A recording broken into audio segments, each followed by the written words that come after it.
right, the people have requested this episode. Jessica McClain. I mean, you had so many people scratching their heads in the middle of this race, being like, "Who is this?" And then, like, for the diehard track fans, it took us a moment. You're racing under a new name, but what an epic weekend! How is the body, the spirit, just everything feeling after these past couple of days? Oh, thanks, Chris. First of all, thanks for having me. But it's been great. I mean, obviously spirits are very high.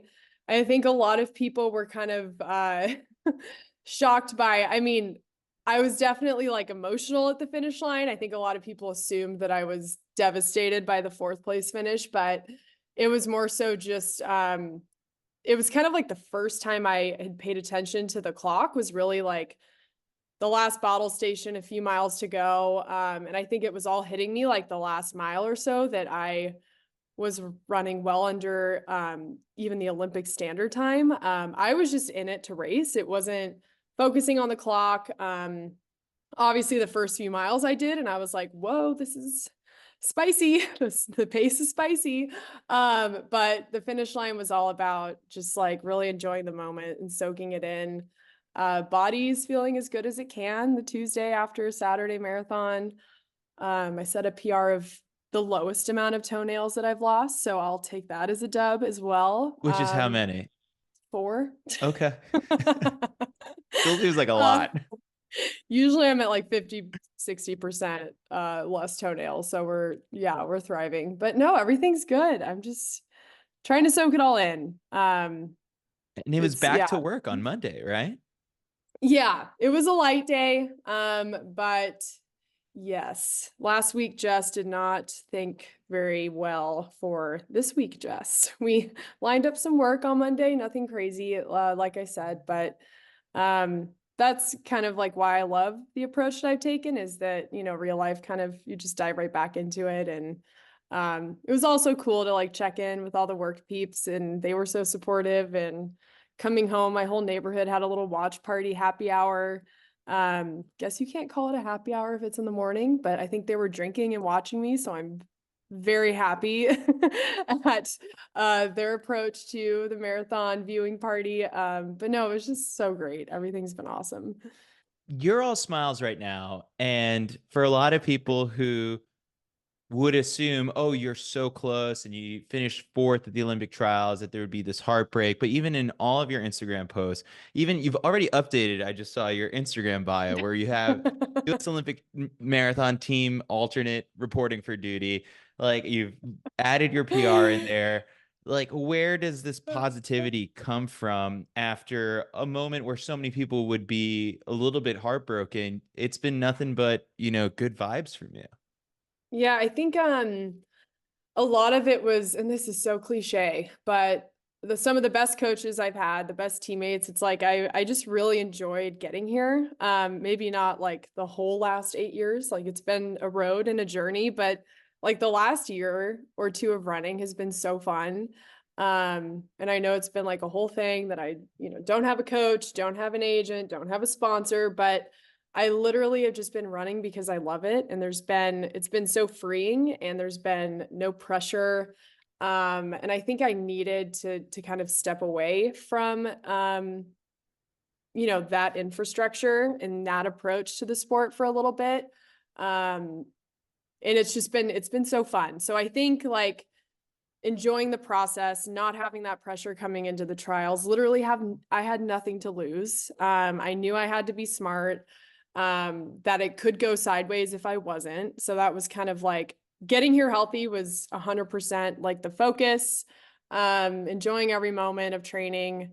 So it just, yeah, I think when I realized how close I was, I think, I think I'm the only person in that race that wished the race was longer because like, who knows what could have happened if I had another 800 meters. But I think the people Fiona M and Dakota who made the team were meant to make that team. And best case scenario is that they get to Paris and they're able to represent USA. But I am obviously going to train through August and be there if I need to. and I'll be in Phoenix. So it'll be hot here. I was actually in Paris late August, September's ago, and I know how hot it is there. So I feel like I'll be in good shape if I need to step in. And I would obviously be very honored, but I'm hoping that that isn't the case for obvious reasons. So All right, so are you ready to dive in? You described this as your favorite running memory on yeah. Instagram, and you already like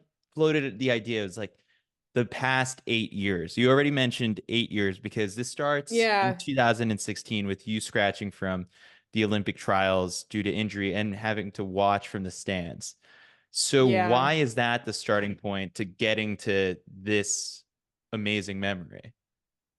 I think that's a really good question. I think it's because I was so close, and I mean, I was there. I was at Hayward Field. I was warming up, or close to it, and I mean, I could barely walk around Eugene that whole weekend. And something about runners, it's like, man, we can like we can be so broken and talk ourselves into like thinking that there's still a chance I can line up.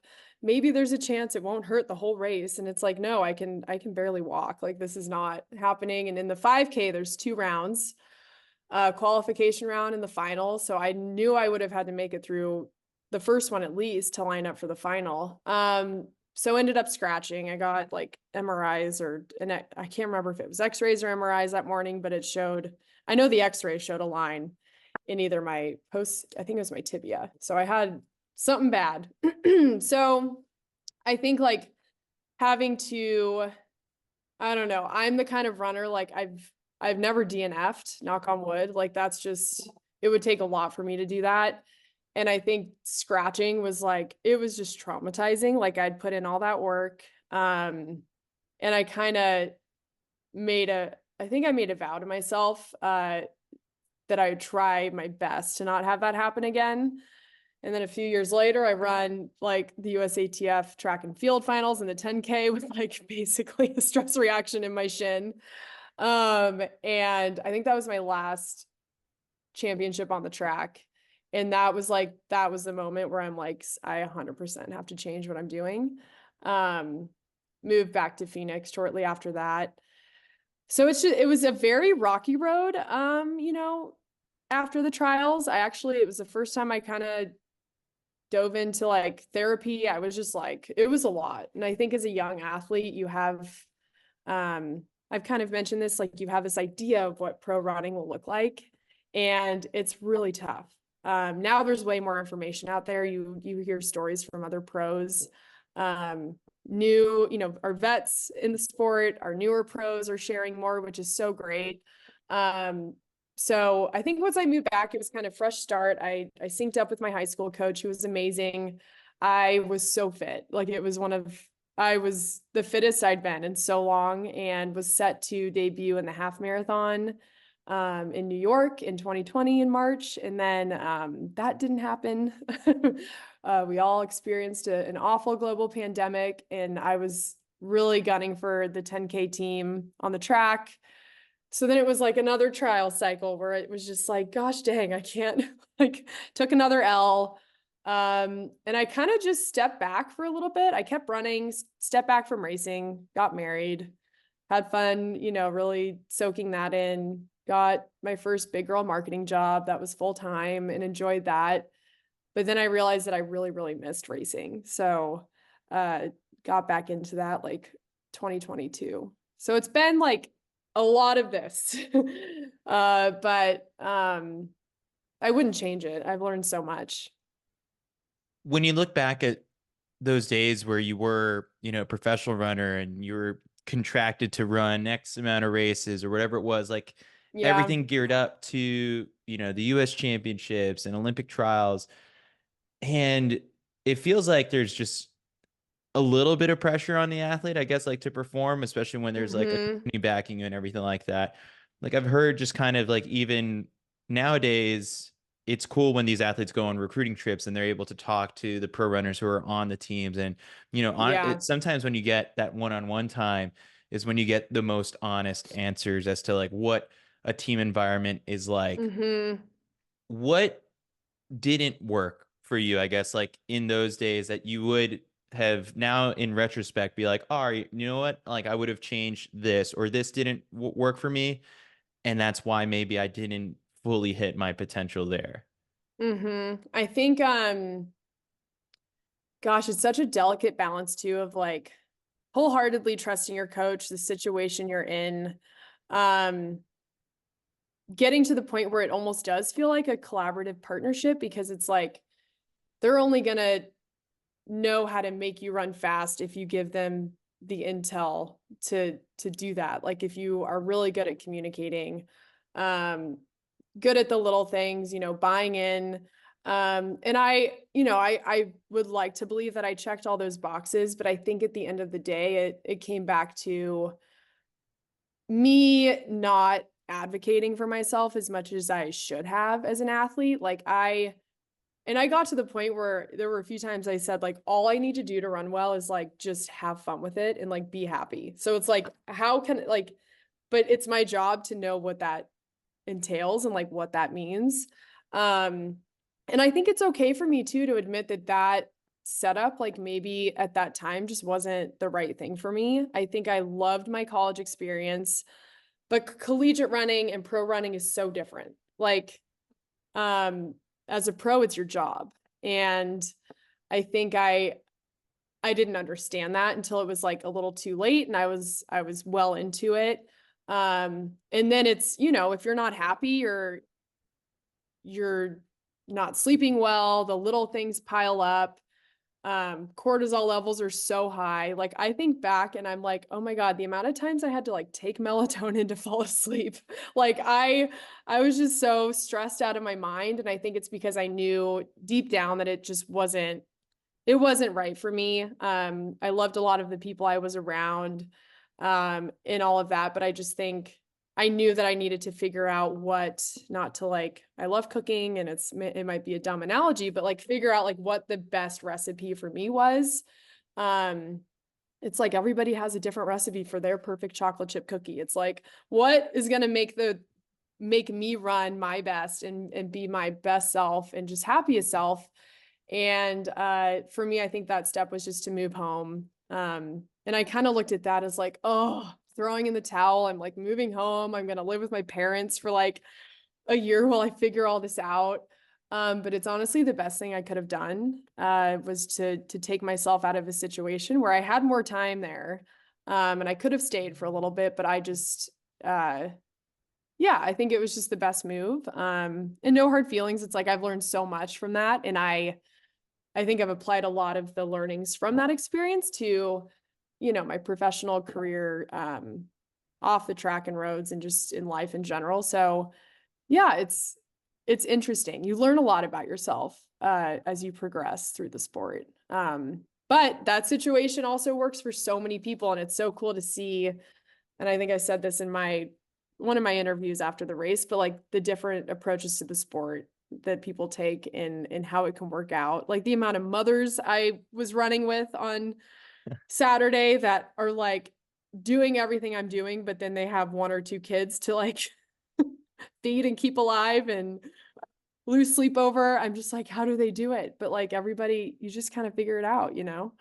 Yeah, it's remarkable. It's so cool. When we go to these more recent years, like post, I guess 2020 is really when it pops up on the timeline. This Yeah. idea and this question everyone was asking, who is Jess McClain? Like, we don't know who that is. No, we didn't even Yeah. mention your name on our preview podcast or anything like that. You just weren't on anyone's radar.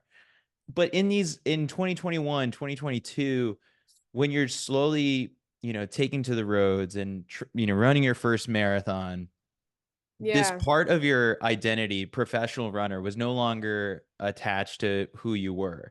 So Mm-hmm. what was sort of like that elevator pitch of like, who is Jess McClain during those years? Because now a lot of people obviously know your name and have been learning more about it, but that in between period, like, I guess, like, how much was running a part of your identity at that point?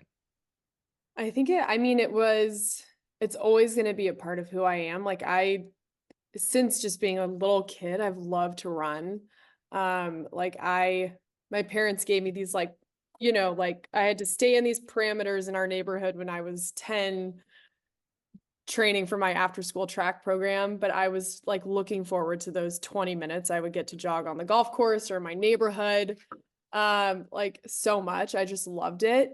And I just feel like I'm back in that mindset. And it's so funny to say that because I'm like almost 32 now. And that's when I was like 12, 20 years later. But it's like I'm running on the same roads that I did growing up and sneaking onto the same golf courses early in the morning and on the canals. And it's a part of who I am, but it's no longer like I can have a bad race and it just doesn't matter. Like I'm not contractually going to be affected by it or, lose money over it or and I've busted my ass to get to the point like where I have a job or jobs plural where that's just not, I'm fortunate to not have to like use running that way.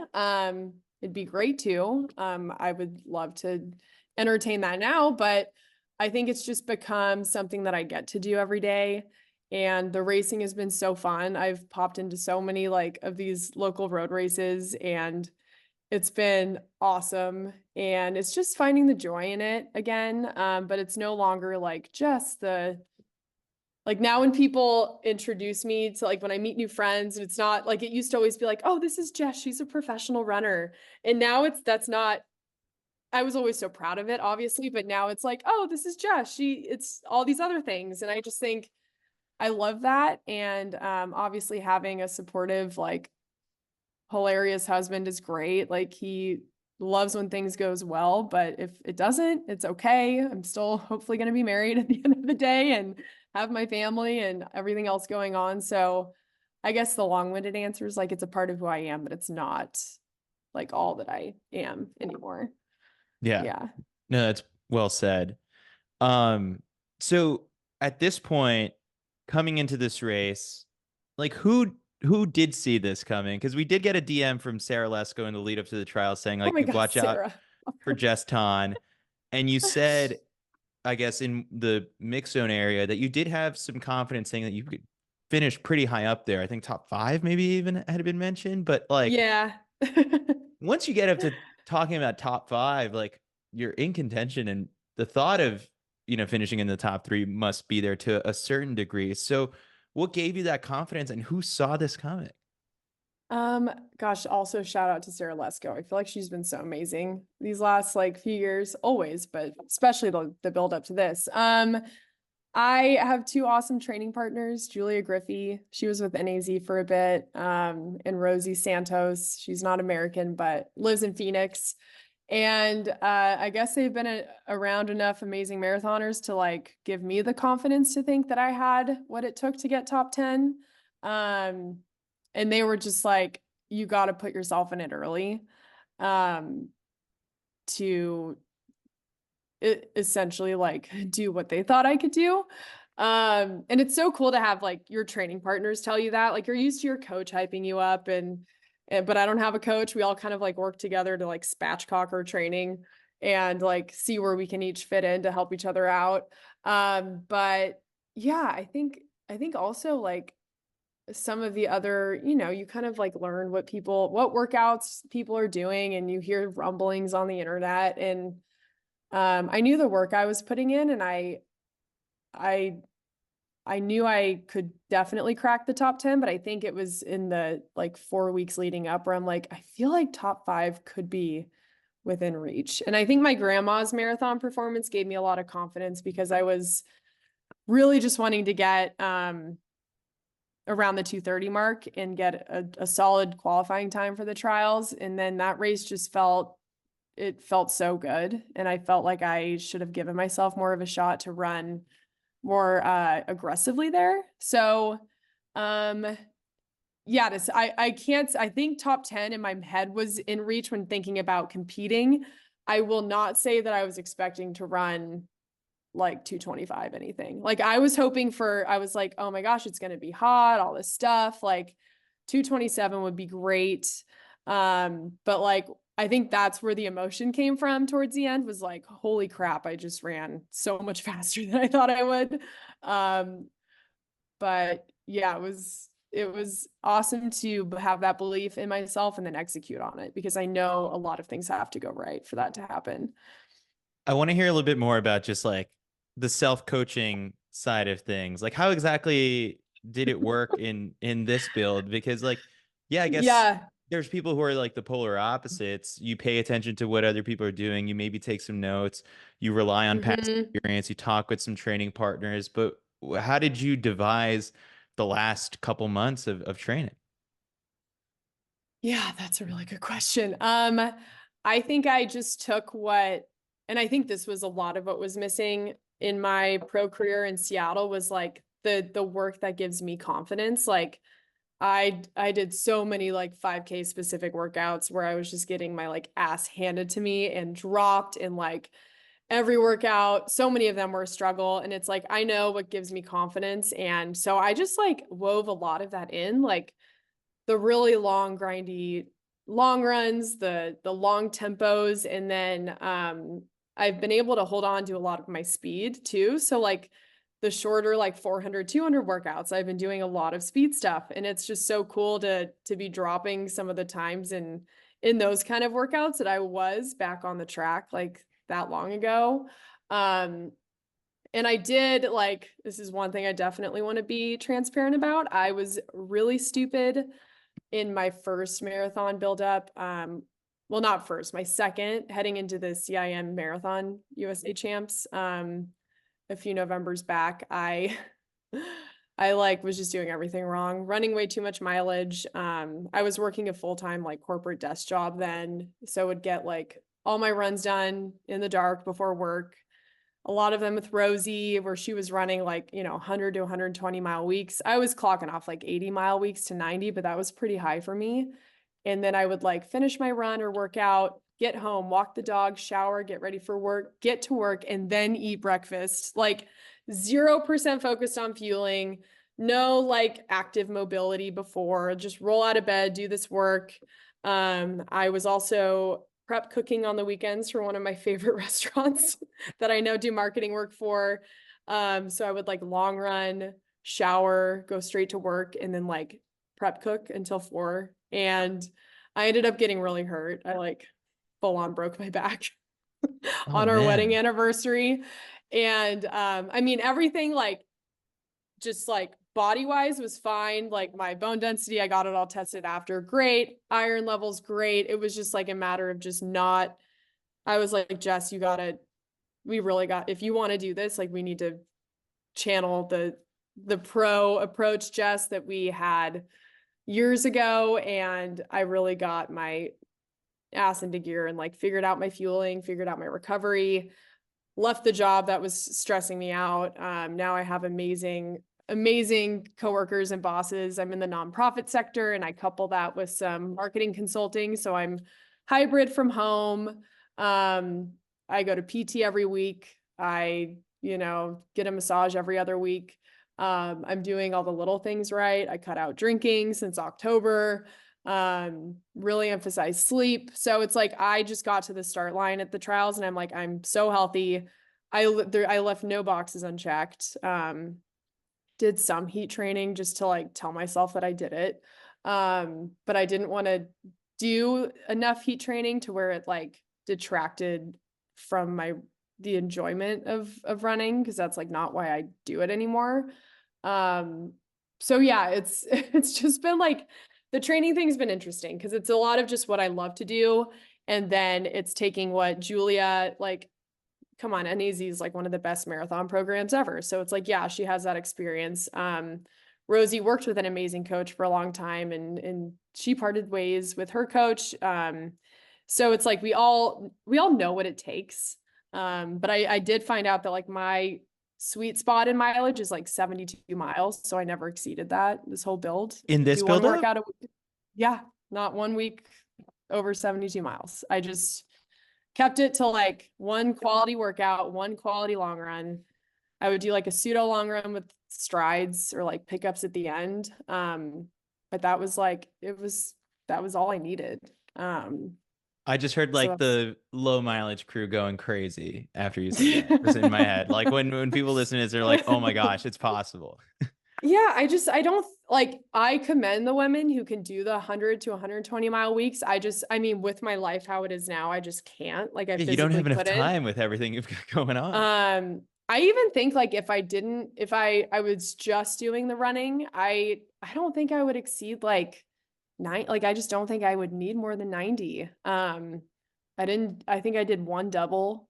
I do like one or two strength sessions a week based on, my ability to get in the weight room after work, but it was like nothing special. I didn't rewrite any books there. But it was just a lot of what I like and a little bit of what I knew I needed and was hard, and that was kind of it.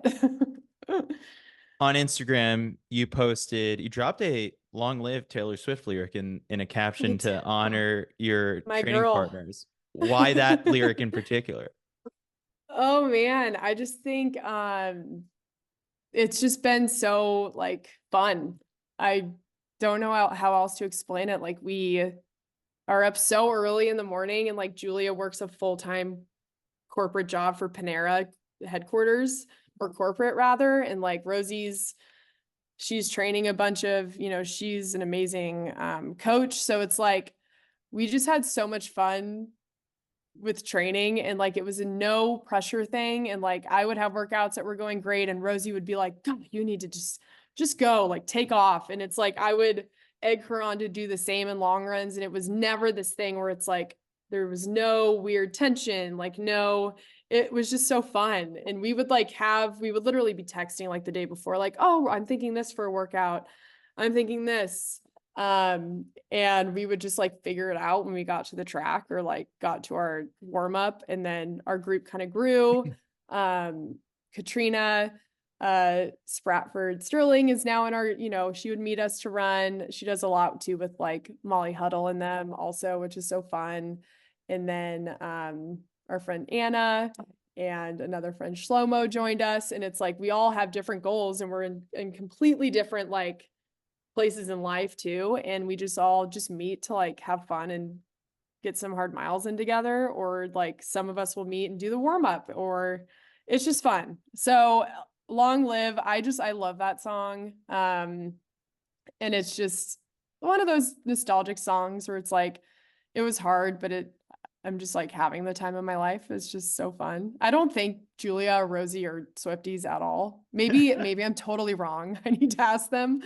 But God, I love Taylor. I mean, that could be a whole nother conversation, but Oh, it could be yeah. a whole nother conversation. I was just having a discussion with someone who was like, if she ever wanted to run a marathon, like how would that logistically be possible? Because like she Oh my can't God. just go run a race. Like I the know. moment someone finds out, she would get swarmed by people. People would try and run with her. Like that poor woman is never able to run a marathon. But that was a whole That's such a separate side tangent. that's such a good point. It's good long run That's talk. Like if you ever want to bring that up to your training partners, like, hey, do you yeah. guys ever think about like if Taylor Swift wanted to run a marathon, how logistically it would be a nightmare, like for the organizers, It would have to be like a marathon just for her. just for her. I mean, it would probably bring out just as many spectators as the New York Yeah. City Marathon. Yeah. Um, all right, so let's get into the race. Morning of, how are the Yeah. vibes? Vibes were great. I actually slept so poorly on Thursday. I just ended up staying at the hotel that my family was at, and there was like a huge vibey Florida wedding that was happening, and the guy next to us came home like at 2 or 1 a.m. and was like rapping in his room and like playing loud music. And I'm just like, this is so classic. So we actually ended up moving rooms that night at like 2:30 a.m. I got like 4 hours of sleep. So Friday, I was like, all I want to do is like eat dinner and lay in bed early and just, hopefully get some good sleep. So I did, but Friday was great. I had a great shakeout. I thought the weather was amazing. It felt so good. Um, so I was just, vibes were high. I think the technical meeting, like, I don't know what it is about technical meetings, but that's like always when I get nervous. It just makes it real. So yeah, went to that, and then, business as usual from there. Day of the race, it was great. Woke up, had breakfast, walked down to the lobby, got to chit chat with the Hanson brothers, which I always loved talking to them, and rode the bus with an old Stanford teammate, Abby McNulty. So the vibes were great. I had an awesome time that morning. It was honestly like, I know it can always be a little hectic and weird being like stuff like sardines into a tent with all your competitors, kind of like I wrote, but it was just, that's why I love the roads. It's like they just seem calm. You have people walking up in like sandals and Birkenstocks, and it's just it's the best vibe ever. Warm up was awesome. Ran with Katrina. Uh, and I thought the walk up to the starting line was cool. I thought it was kind of cool that you had this moment where it's like you got to see some loved ones and the fans were already like starting to line up before the line. So it was like this building of anticipation, and hearing like Des and Kira and M and all of them getting introduced right in front of me, and the music was going and the cowbells were going. It was great. I loved it. Where did they have you positioned? Because obviously they put like the big stars up in the front row, and then like from there, it just Yeah, kind of like, I don't know. I guess they stagger people. I'm not sure if it's by time or by name or number, whatever it is. But where were you in that whole bunch?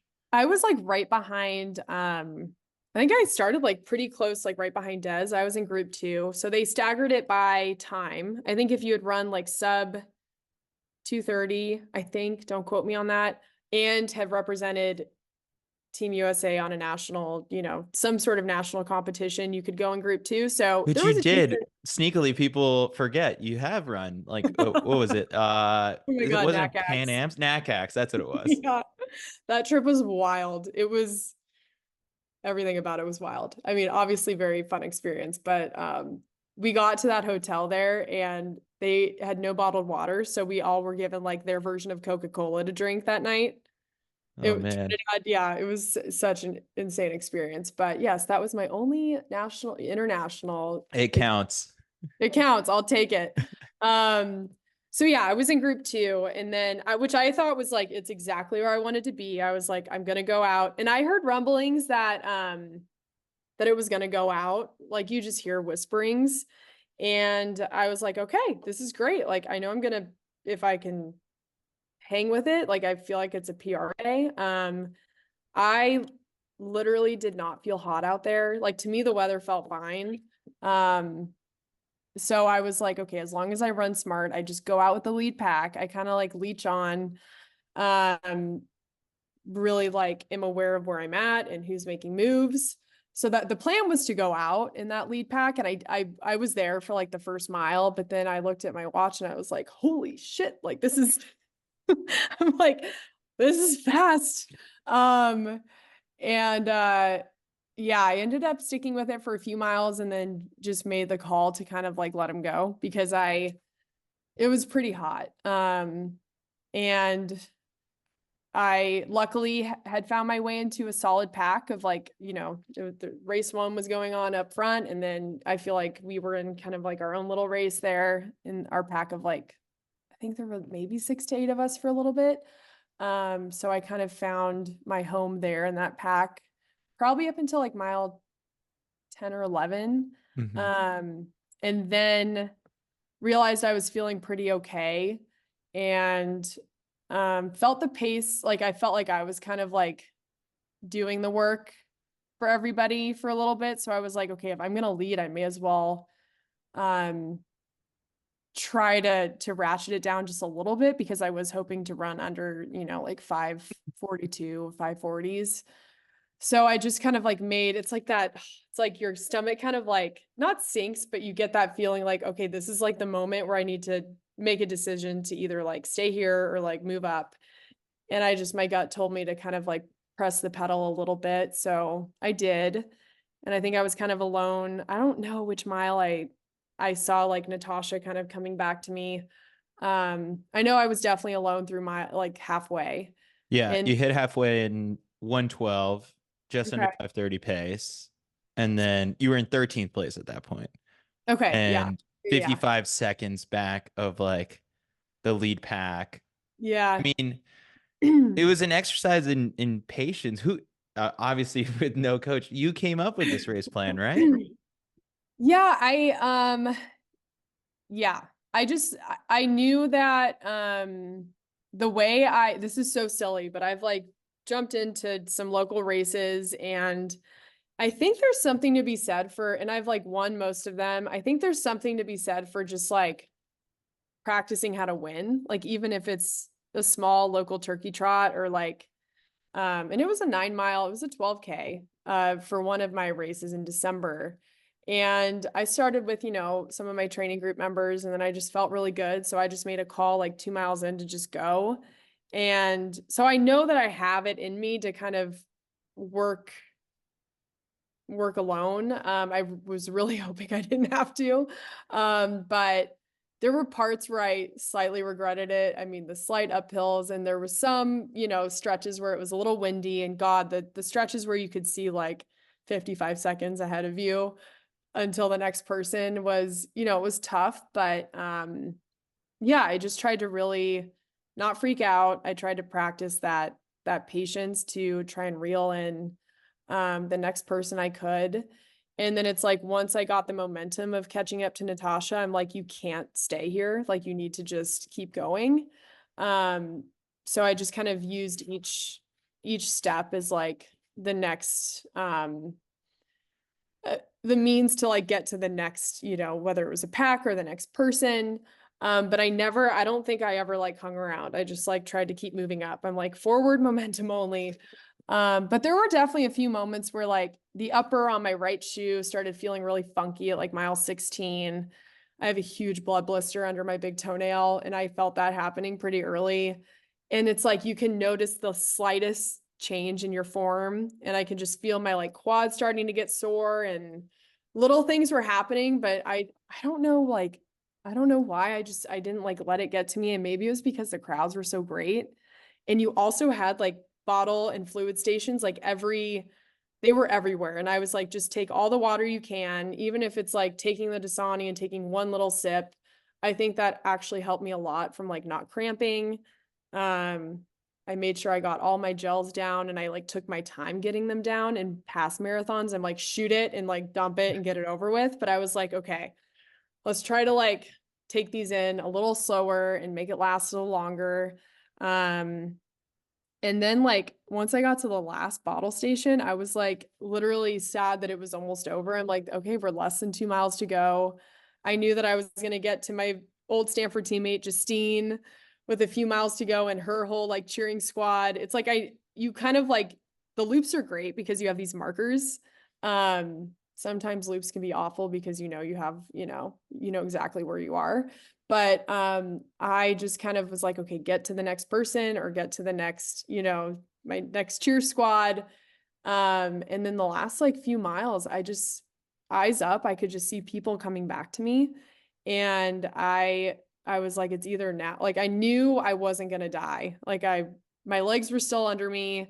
I was like, worst case, you kick and you don't get the people that you thought you were going to. But it was just like, I don't know. It was the weirdest feeling. Like, I'm like, oh my God, I should not be passing Carolyn. I should not be passing like Sarah. And it's like part of you is like so devastated doing that because I know what each place means. But I think people were yelling at me that I was in fourth place, like with 600 to go. And it was, at that point I was like, holy crap, like if I had just gone a little earlier, like what could have happened? But you can't really think that way. Like it was all I could do. I gave it my all for sure. You wrote about how you had a moment with Des heading into that Oh final lap, God, I love her. and Yeah. he similarly said that like in order for her to have the best day, she knew it was going to be, patiently working her way up through the crowd, and then like Mhm. the time obviously was going to have to be fast. Yeah. When you shared that moment with her going into that final lap, what did she say? So we were coming around that like hairpin turn. I think it's funny because like in that moment, I like totally knew what she said, but now when I think back, it's like I blacked out. But I feel like she said like the top 10's like right there. I think I was in like 11th or 12th at that point. And she just like, and now I look back and I see all these videos of her like pointing. I'm like, how do you run that fast? And like, but she's so good at what she does because she knows there's so many people there like to watch her and are so invested in her and her story and like just who she is. She's so fun and just so cool. And I've seen her be that person and heard about it, and like to get that, for her to like take time in her race to like make sure she gave me some words of encouragement was so cool. So I was like, okay, like Des tells me I gotta do it. Like Des is my coach for the next 8 miles. I'll take that as my and she's been somebody where it's like, well, keep in touch via like social. She's in Phoenix here and there to train. And like, I think Ryan is so cool. And we have ties from Brooke. So it's like, I've always rooted for her. And she's always kind of like, I don't know. I just feel like she's always kind of been like very intentional about how she reaches out and, um, connects with me. And I just thought that was super cool. So that was, yeah, that was pretty, it was pretty awesome. I remember after the 2020 marathon trials that they were just like, there was so much misconception around Molly Seidel making the team. There was just like barista runs her first marathon and qualifies for the Oh my gosh. Olympics. But it was Yeah. just like there was context that was missing to that person's story where it was like, no, she was an NCAA champion, ran really well at Notre Dame, was a high school Yeah. national champion. And for you, similarly, like now people are seeing, oh, unsponsored runner finishes fourth at the US Olympic marathon trials. It's like, well, she was also an All-American at Stanford and a professional runner for a bit. What is it that you Yeah. kind of want to make clear, about sort of this story of yours that so many people are getting exposed to and learning more about now? That's a good question. I don't know. It's like I think it's like when you're not sponsored or you're not doing it a certain way, like you're not a professional. And it's like glamorized to have a job, and it's like which is like that's very cool. But I don't know. I guess I don't know what the main takeaway is, but I feel like you can be a professional without being sponsored. Yes, it would be so cool to be sponsored and to have that support. And as I said, I'm very open to having those conversations, but I don't think that should like define the professional level to which you're like approaching it or others are thinking about you. I don't know. I hope people can at least just take from it. And I've gotten some feedback where it's like, it's so cool that, some of us just, I have to work a job and it's cool to at least like help those people realize it's not impossible to run at a very high level and have to get up and go to work in the morning. And I mean, I'm constantly inspired by, like, as I've said, all the moms who are doing it. And like, gosh, McKenna Myler is one of the coolest.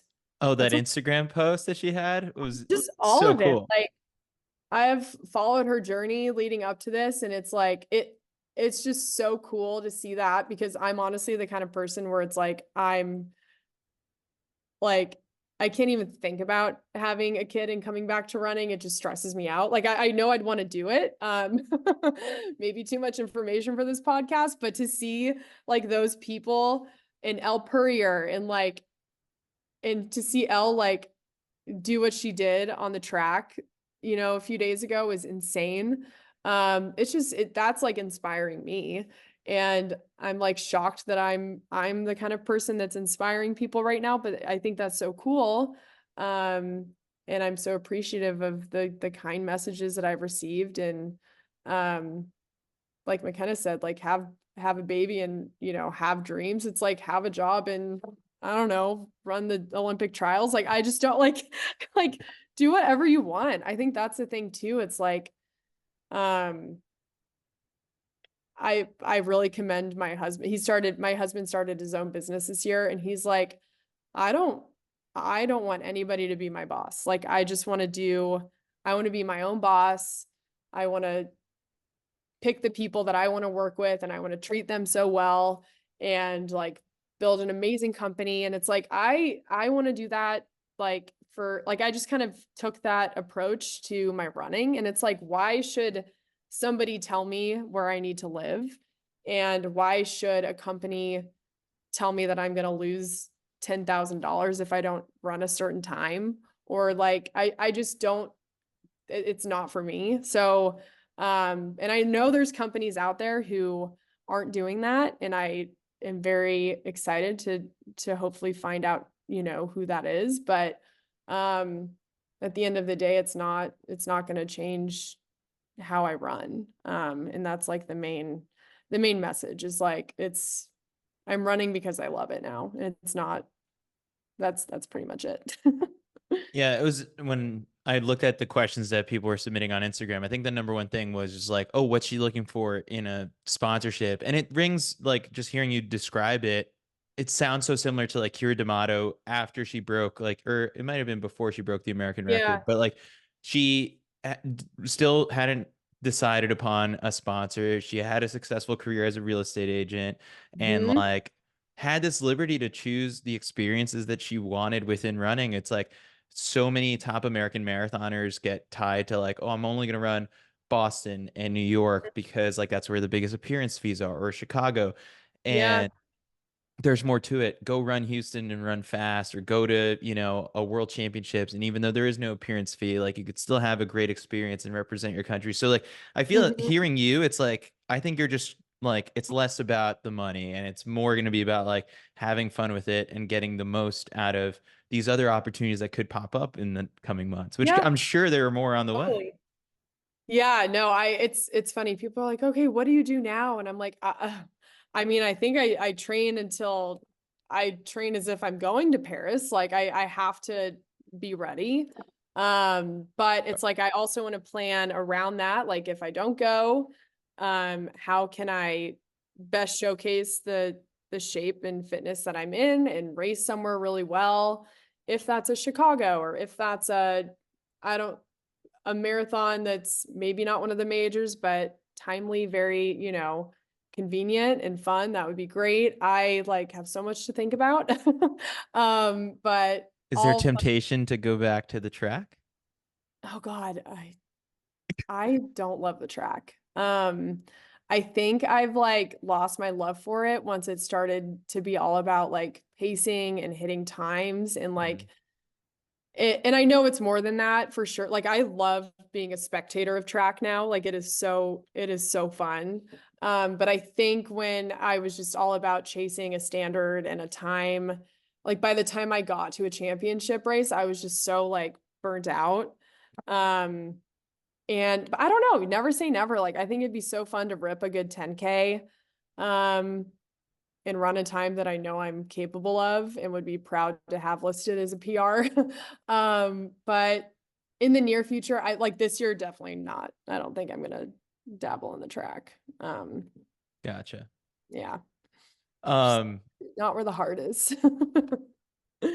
I was looking through just like, you know, again, all of the posts that you made, and the comment section is nothing but positivity. In person, though, like, did you have some interactions with Fiona, Emily, and Dakota, and what were those like? Oh God, yeah. After it was so cool, like they took a moment, like I think they were either like just about to get their flags wrapped around them, or like Dakota just crossed and like Em and Fiona took a moment to like come over to me and like help me up. And I thought that was so cool. And I think I heard Em say like, "Oh my God, that's Jess," or she was just as shocked as I was, I think. And she came right over to me. And Em and I have known each other for so long, like we go back as like high schoolers. And Fiona, like fellow Stanford alum, and both had the same college coach. So it's like for them to both take time out of their moment to come over and like say a few words to me was so cool. And I chit chatted with Fiona before awards, and she's so poised and like so humble. And you can tell she just has such a fun long road ahead of her. And I think she's going to be extremely dangerous on the roads. So I'm very excited to see that. Um, yeah, it was so cool. And Dakota's great. Like we didn't really get a chance to talk a lot at grandma's. And you know, she's just so gutsy. Like she went out, she had top three in mind and she made it happen for herself. And um, yeah, if I was gonna lose to somebody, it was for sure gonna be somebody like that. So I'm so happy for all of them. I'm stoked. We have an awesome team. So this next part is going to be treated like an Oscars acceptance speech because, like, in one of the Instagram posts, you said, "Never will forget this because of them," and you had a series of photos of all the people that were there Oh this past yeah. weekend. Who is them? Because I saw a lot of these green shirts out in the wild. Yeah. My mom and dad were there. My dad's actually on the board of the USA Track and Field Foundation.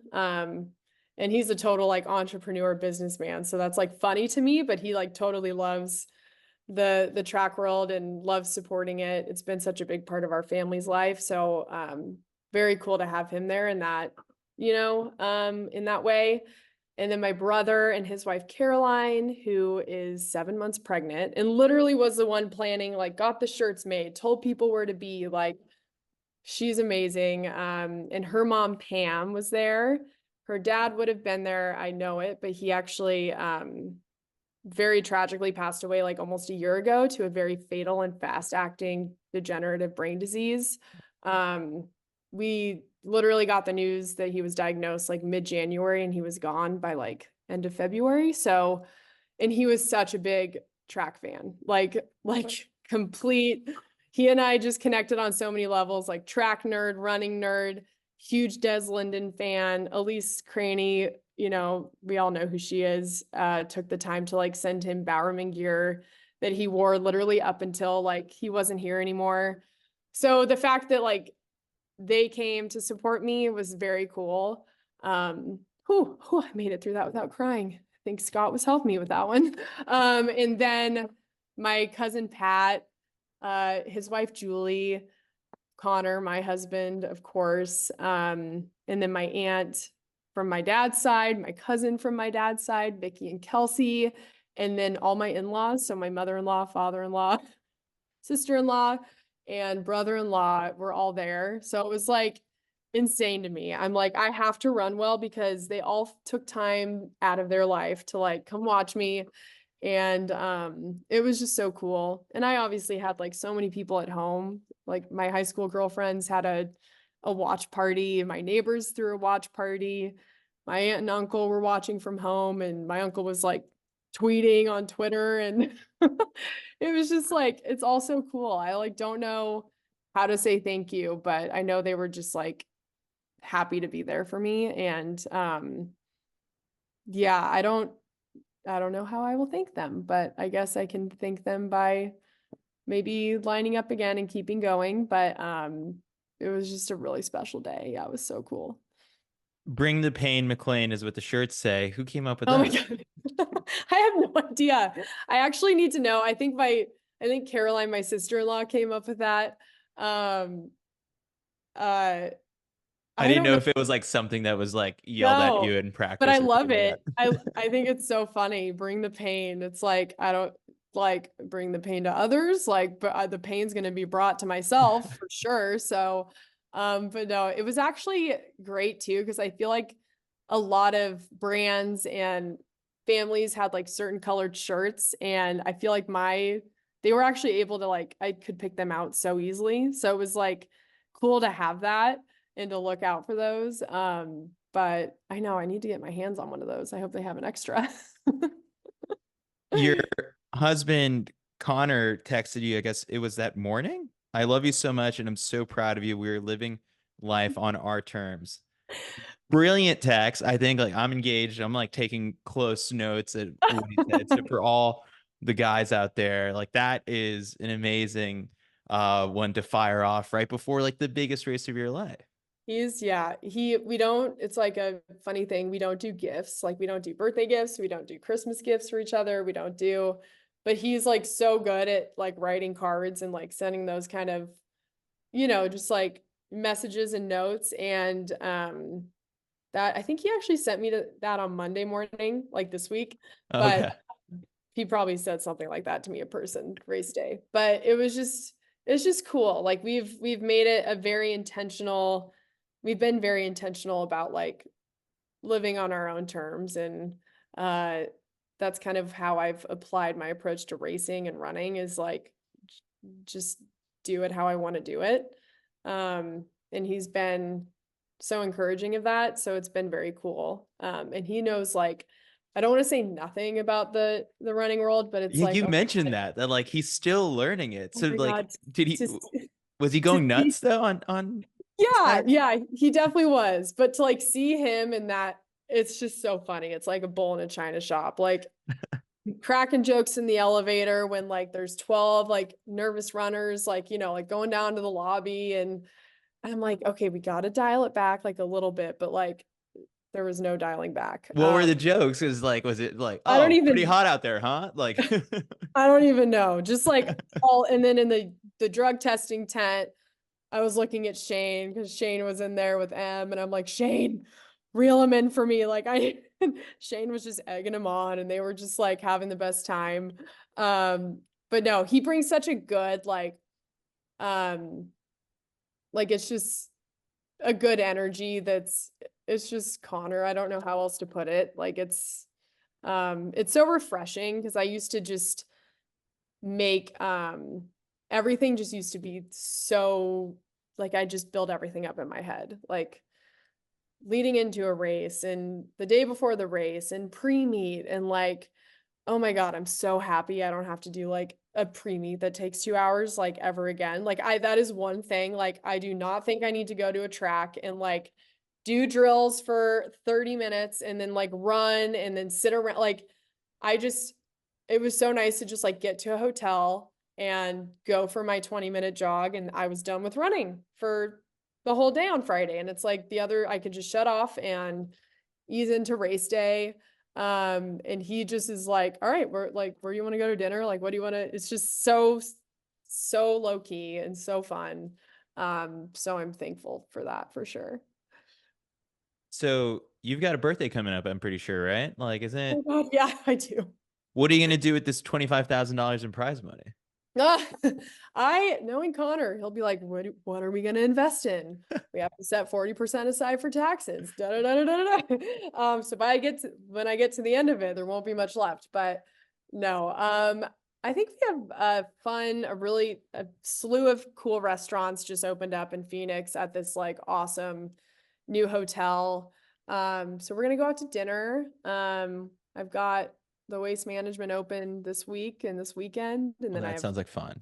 yeah, it'll be really fun. We're doing the Bird's Nest, which is the fun concert series on Wednesday night, and then going to Cabo with the family at the end of the month. So I'm just kind of like taking February to, because I really like, I was pretty dialed in for 3 months. And I'm excited to just kind of like have fun and unwind and have a few great beers and beverages and good food and sit in the sun and just hang out. Yeah, well, did you have a celebratory meal or drink after Saturday? Yeah, we went to a steakhouse and I had they had margaritas, so I got a spicy margarita, but they were served straight up, which was delicious because my one like I love margaritas, but the one thing is like when you get to the bottom of it and it's like a little watery and you're like, oh, I'm just gonna order a new one. It was so good. It was, I think only had like one and a half cocktails, but it was like all I needed to just remember how nice it is to, to have a really good drink. But yeah, it was fun. We all just got dinner together. It was great. One of the final things that you wrote was funny that my favorite running memory is one where I miss out on an Olympic team by one place, 15 seconds, but that's the nature of our sport.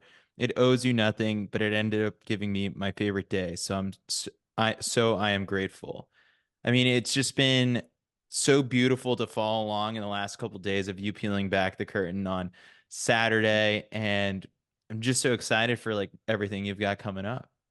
Oh, thanks, Chris. I know I'm not really like it's interesting. Like it's so cool that people want to like follow along and support me on like I love social media. I'm in marketing.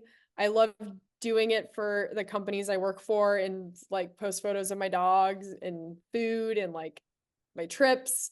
But I don't really know how to approach like the whole like, the running just brand of it. Like I barely share running content on there. Like if you looked at my Instagram, you probably wouldn't even know I'm like I'm like putting the running work I am. So it'll be I would love to share more. I don't know like how really to do that. I kind of just went off feel and I was laying in bed on Monday night or no, Sunday night and I just like this hasn't really ever happened, but I was like I just feel like I need to write what I'm feeling. I wasn't even going to post it. And then I was like, no, I feel like I have to because it was just and you get a lot of like of the race recap posts, but I think it's really cool to get the kind of like behind the scenes look at the all the moments leading into it. And then like the support crew because it's like think of like each athlete, like all 300 of us or 300 and some change all came with like a coach or teammates or medical staff if you're super lucky, but then you have your friends and your family and like each athlete came with like a crew and it's so cool to hear and see that. And then you've got all the brands out there like throwing awesome. I was seeing like you guys like at these sick restaurants and bars, and I walked into the Brooks house to see Garrett and a few friends, and I saw like all the Hoka stuff going on and the ASICS stuff. I'm like, this is like a whole party. This is so cool. So yeah, it'll be cool. Hopefully one day to like spectate an Olympic trials marathon because I think the marathon is like so beautiful. It's each race is such a difference. It tells a different story. Anything can happen. Like, and I think Des said it best in her podcast. She's like, there's always that one person you aren't betting on, or that you don't like. There's always going to be one underdog or like one story. I mean, obviously there's many stories, but anything can happen. And it's just so cool. And it's like the story unfolds as you watch it. And there's so much time for things to change and to happen. So I've really like grown to respect the marathon. Just as like somebody who's watched tons of them leading up to me actually wanting to pull the trigger and run one. So it's cool to be considered a marathoner now. I'm like, I feel like I finally like proved that I should be a part of the conversation, even though I was enjoying not being a part of the conversation for a while. It wasn't really about that, but it's cool to be here, and I'm very thankful that people want to, be a part of it. I'll try to post more running content because I know that's why they're here. Yeah. All right. So before I let you go, because we did get wrapped up in just sort of our Yeah. general recap, I just took a look and like this is everything that was submitted on Instagram for Yeah. questions for you. So let's try and hit some of these Okay. rapid fire. I'll try and go Okay. through some of these. Okay. I love it. A lot of these asking for the core routine. What's your core Oh my routine? God. I literally like don't really I don't know. It sounds I just don't do a ton of I do like my strength and core, exercises and what my um physio and chiro give me, but like I I don't know. Nothing extraordinary. There's nothing to write home about there. All right. Uh, Another one, favorite memory at Stanford, and someone asked, how did your time at Stanford set you up for your post Hmm. collegiate running career? Oh wow. Favorite time, favorite. Well, I think Stanford set me up so well. I think I had 3 coaching changes at Stanford, which is tough, like in the moment, but I think it taught me how to be adaptable. Each coach had strengths and taught me something different.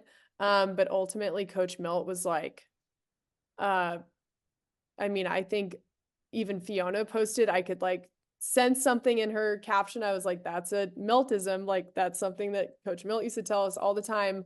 Like he did such a good job of of us reaching our potential at Stanford, but thinking so intentionally about the longevity of our career. And if you look at the people that have come out of like his programs, like Grant and Sean, Elise and Vanessa and Fiona and uh gosh, Donahue, and like I'm just trying to think of like all these Ratcliffe, like there, I mean, there's so many kids even after me. Like he just did such a good job of like priming us for what's to come. and not squeezing every ounce of what he could, like while we were there. So, I owe a lot to him. So I think Stanford it was just such a positive experience. Favorite memory? Oh God, I think honestly a lot of the DMRs were so fun. Like running on, I wish I didn't take for granted the relay moments. Like Penn Relays was so cool. We won that one year. Running with Ashling Cuff and running the top two 5K times in a race together at Peyton was so special. My last NCAA meet with Vanessa was so special. So like so many, I could probably like rattle them all off for hours.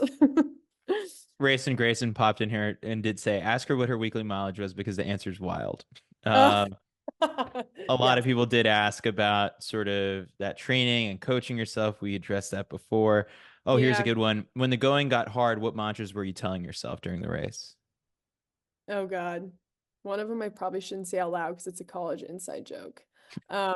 But uh man, I don't know. Like this was a weird race. Like I really didn't have to um talk myself out of a lot of holes. But I think typically it's not so much a mantra. I just think about my first marathon ever where I absolutely did not prepare at all for it and it went decently okay. So I was like, it can't go worse than that. Like that worst case, I run slower than 2:33, which is a good day. Like at the like whatever. So it was more just like taking the it was more thinking about my last two marathons, knowing I'm in a better place, have more training under my belt, did everything I could, controlled all the controllables. It's more about like thinking what I did versus like a general mantra, if that makes sense. Someone asked for your shoe routine, which like let's not give like free advertising to anyone out here. But then also like why did you wear Nike, do the Nike the favor and wear that stuff? Oh my I God, mean, I actually you want to address that because yeah, that's so okay, go silly. ahead. I just wore like what was comfortable and what matched, and I felt good in and looked cool. Like I train in the Vapor Flies and I train in Brooks shoes too. I wear Adidas like street shoes. Like I literally am like just I run in Amazon clothes. Like I literally it's a joke. But like the kit, Rosie actually gifted me the Heartbreak Nike top, the one I wore at the trials in black for grandma's. And I was like, oh, this is awesome. And I wanted to wear it because she gifted it to me. And then I didn't want to wear all black at the trials. So I did, and I felt like white bottoms and all that's a little risky.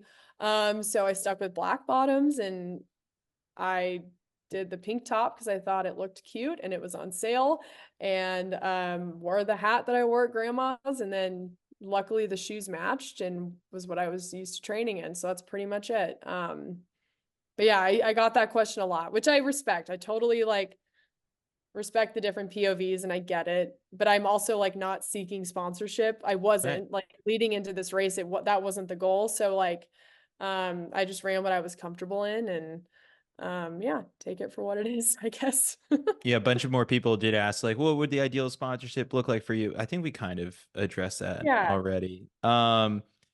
One person, Kaylee_Marie forwarded, how did your hair stay so perfect? The real question, the runner girls will know. I chopped my hair off the week leading into the trials because I just did not want anything like touching my shoulders.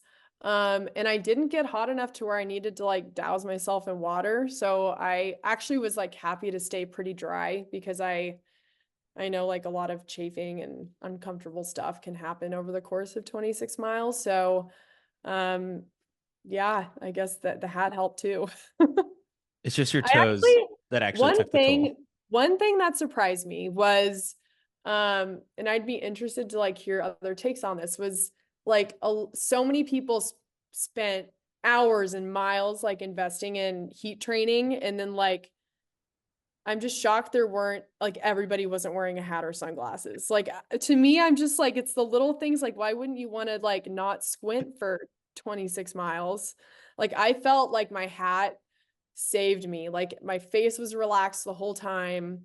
It was always shaded, felt cool. Like I honestly think my hat was like the biggest blessing in that race because I think it helped so much. Like Sorry, sidetrack. No, it's all good.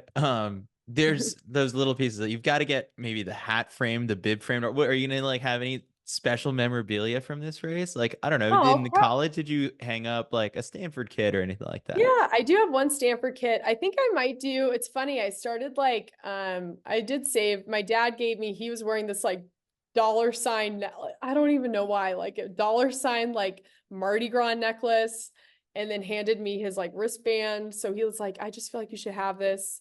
And then I have like the cute luggage tag that Orlando Track Club sent out, my bib. So there's a few things I might just make a little, I don't know if it'll be like a framed thing, but I'll definitely hold on to them. All right, final question that comes in from Wesley Frazier, actually. Oh, Uh, was it? she asks, incredibly impressed, self-trained and working full time. What drives you every day? I guess like good question to kind of look forward to. What's going to drive Yeah. you now after this big experience?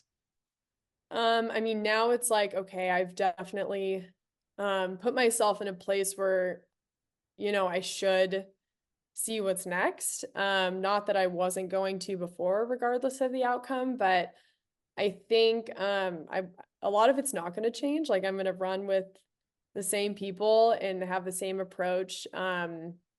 Maybe like get a little more you know, intense with workouts. Like I think a lot of it too was just staying healthy and not like there wasn't a workout where I was doubled over, like couldn't do another rep. So it's like, okay, maybe I can really test myself in training a little bit more.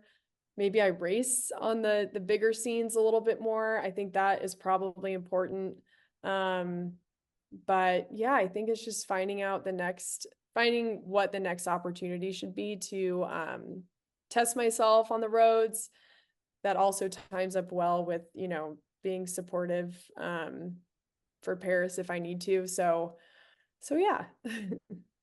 You've got so many people rooting for you, Jess, and I appreciate you taking the time for this. And I know the Love Up Foundation is being so generous with you, probably taking time to do Oh, these interviews and thanks whatnot. for the But shout out. no, thanks. Thanks for doing this. No, thank you. I really appreciate it. It had been a while since I got to like wish I could have talked to you in person, but I know there's going to be another opportunity for I that. have to go back. I'm pretty sure I promised you that you would be on the podcast at some point way back in the day. There must be a lost DM or something like that, but there's probably a receipt out there. But now I'm so glad we finally made this happen. Me too. I really appreciate it. Thank you so much.